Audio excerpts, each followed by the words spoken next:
नमस्कार, जय हिंद। आज की इस वीडियो के अंदर हमारा जो सबमरीन टॉपिक चल रहा था उसको हम कंटिन्यू करने वाले हैं।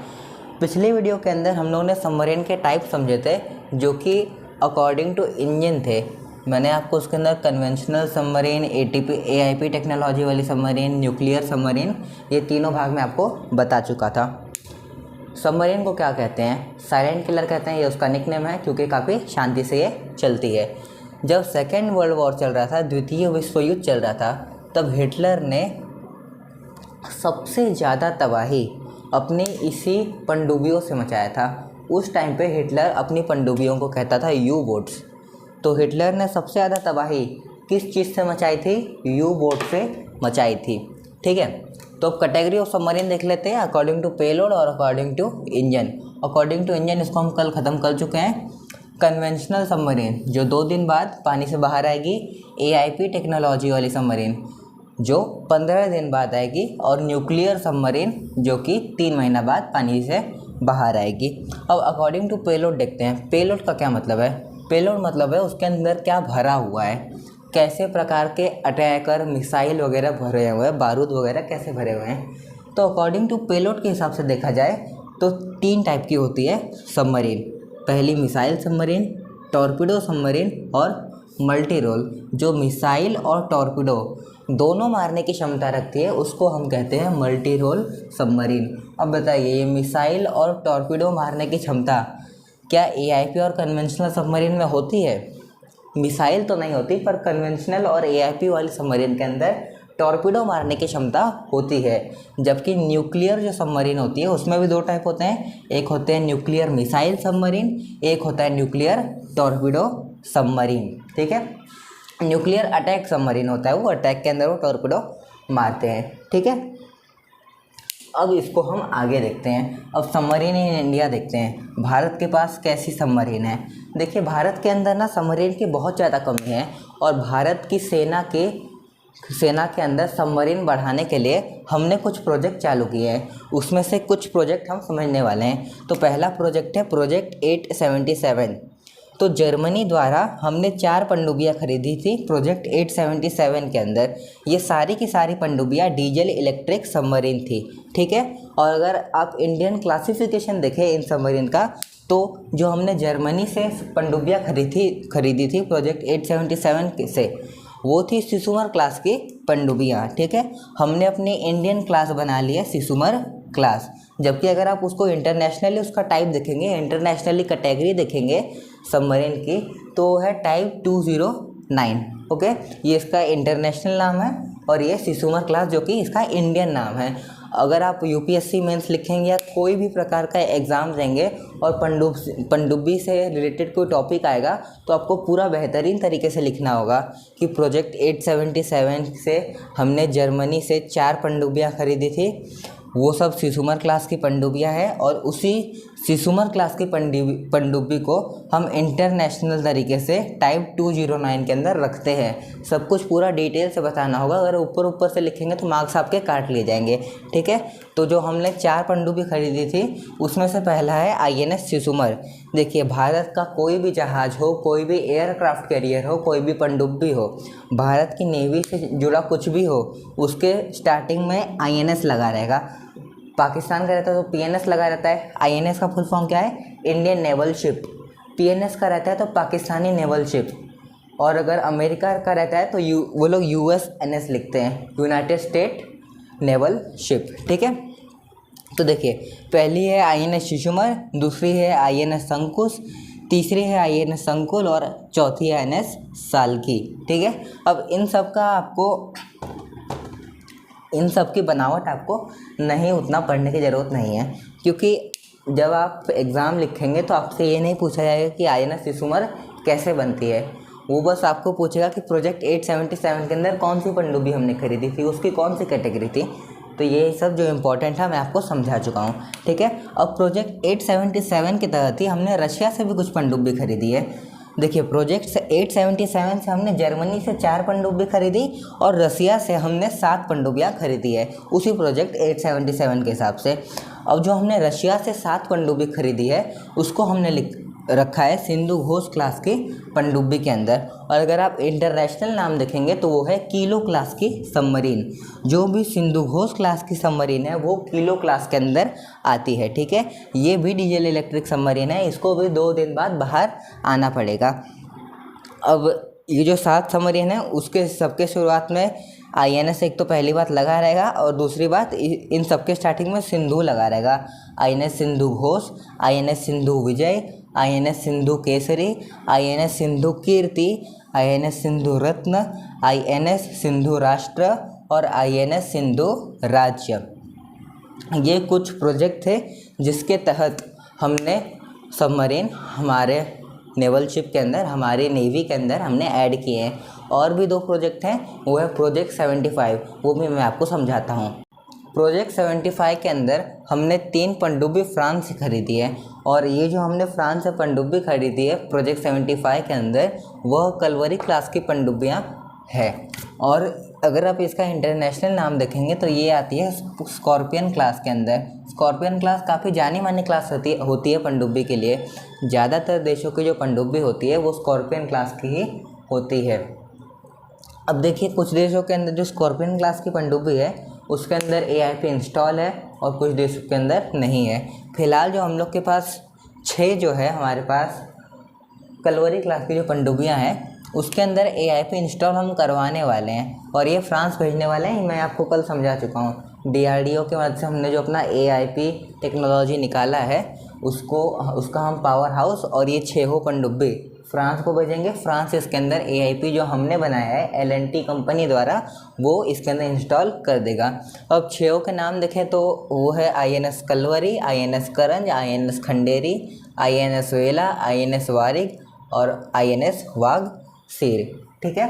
तो ये 6 पनडुब्बी है जो हमने प्रोजेक्ट 75 के अंदर फ्रांस से खरीदी है। एक और प्रोजेक्ट 75 के अंदर ही एक मुद्दा है, प्रोजेक्ट 75I। इस प्रोजेक्ट 75I का क्या मतलब है? यहाँ पे जो आप I देख रहे हैं, I का मतलब है इंडिया, यानी कि इंडिया कुछ पनडुब्बियों को खुद बनाने वाला है, घर में भारत के अंदर बनने वाली है। तो देखिए, इसका सपोर्ट हमको मिल रहा है जर्मनी से। जर्मनी हमको भारत के अंदर पनडुब्बी बनाने में सहायता कर रहा है। देखिए, हम 6 सबमरीन बनाने वाले हैं जो कि AIP टेक्नोलॉजी से लैस होंगे, ठीक है। और मिनिमम कम से कम आप टाइम देखेंगे तो 40 साल लग जाएंगे, ठीक है। भारत के अंदर पनडुब्बी बनने का काम बहुत स्लो चलता है, बहुत ज़्यादा स्लो चलता है। मुझे लगता है दुनिया में इतना स्लो कहीं नहीं चलता होगा। बताइए, 40 साल लग जाएंगे हमको बस 6 पनडुब्बी बनाने के लिए। 40 साल में दुनिया कहाँ से कहाँ चली जाएगी। हो सकता है आने वाले 40 साल के अंदर तीसरा विश्व युद्ध भी हो जाए, वर्ल्ड वॉर। क्योंकि फ़िलहाल तो ऐसे चीज़ें हो ही रही है।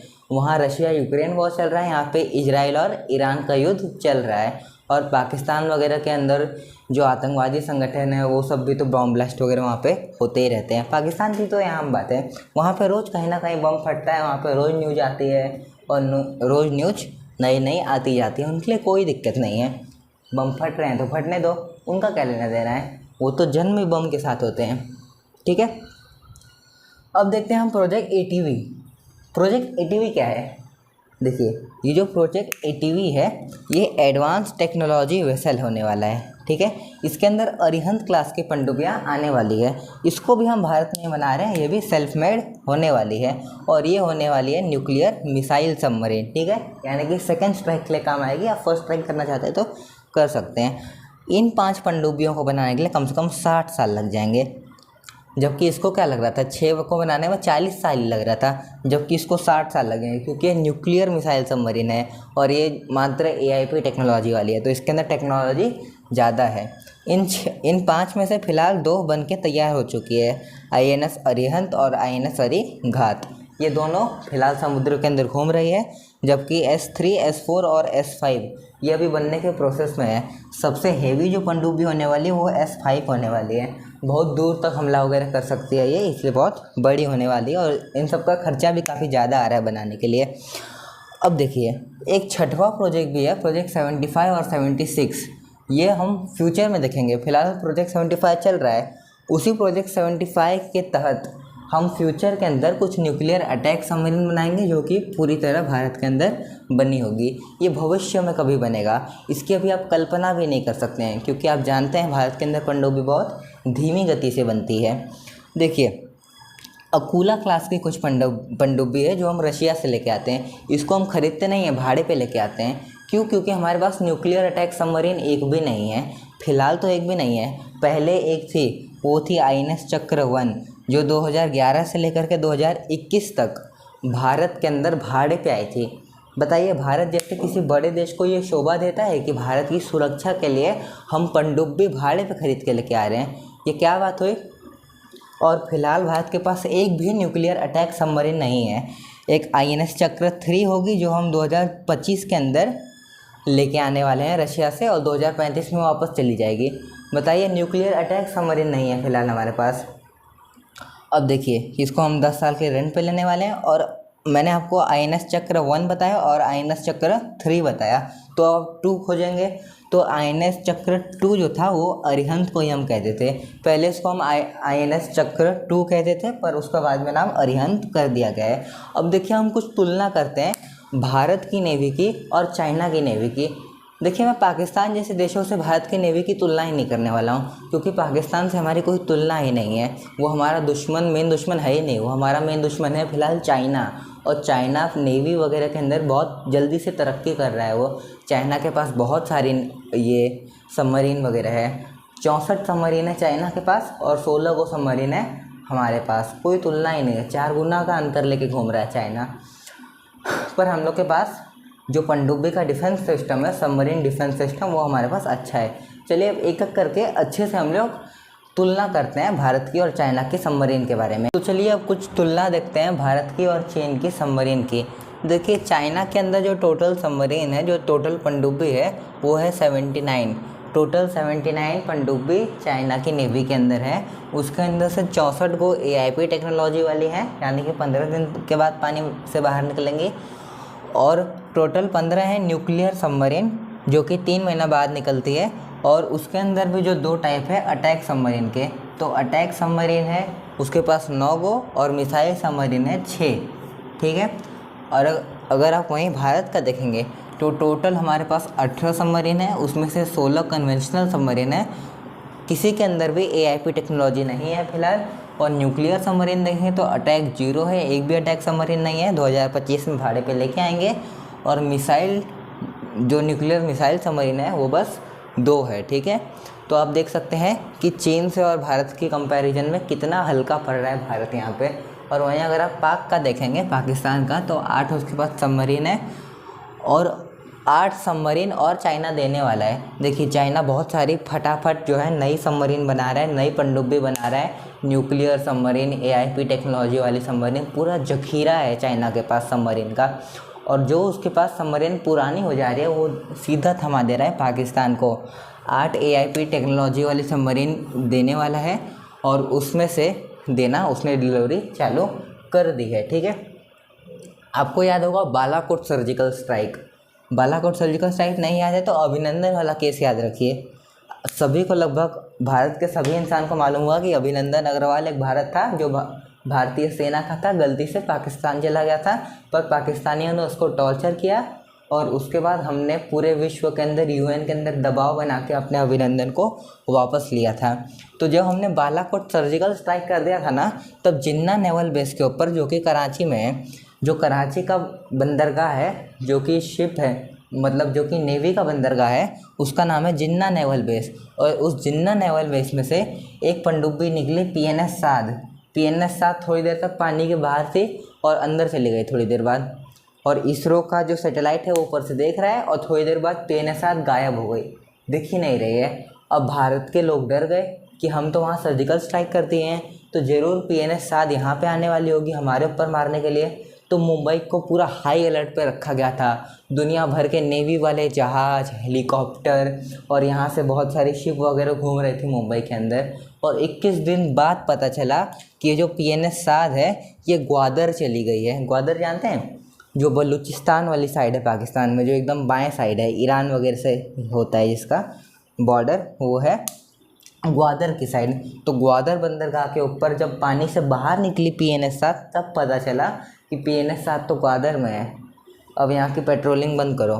ठीक है, तो हम लोग के पास सोचिए एक पनडुब्बी पानी के अंदर चली गई तो भारत को मालूम नहीं है। यानी कि पनडुब्बी के अंदर एक बहुत अच्छी खासियत है, क्या कि आप कहीं पे भी पानी के अंदर चले जाओगे आपको कोई ढूंढ नहीं पाएगा। ठीक है, तो इसीलिए भारत को भी पनडुब्बी बनाने का काम और जल्दी से बढ़ावा देना चाहिए। देखिए भारत ज़्यादा पनडुब्बियाँ क्यों नहीं बना रहा है, क्योंकि पनडुब्बी बनाने में बहुत ज़्यादा खर्चा आता है। अगर आप नॉर्मल कन्वेंशनल सबमरीन देखेंगे तो 5,000 करोड़ चला जाता है खर्चा एक सबमरीन बनाने का, और वहीं अगर न्यूक्लियर सबमरीन देखेंगे तो 30,000 करोड़ आता है एक सबमरीन को बनाने में। पर देखिए जैसे जैसे दिन बीत रहे हैं महंगाई तो और बढ़ती जाएगी, पर हमारे सेफ्टी बहुत ज़रूरी है। और हमारे जो सरकार है वो जितना भी पैसा देती है नेवी के अंदर, सेना के अंदर, उसका 50 से 60% तो जो लोग हैं उनका तनख्वाह देने में चला जाता है। कुछ लोग का जो कोई शहीद हो जाता है तो उसके ऊपर जो पैसे देते हैं वो सब देने में चला जाता है। तो 50 से 60% उन्हीं सब चीज़ों में ख़त्म हो जाता है। बचा हुआ कुछ 30-40% के अंदर हम कुछ और तकनीकें लाते हैं हमारे नेवी के अंदर। तो देखिए इसी प्रकार जो हम लोग का सबमरीन का टॉपिक था ये ख़त्म होता है यहीं पे। तब तक के लिए जय हिंद।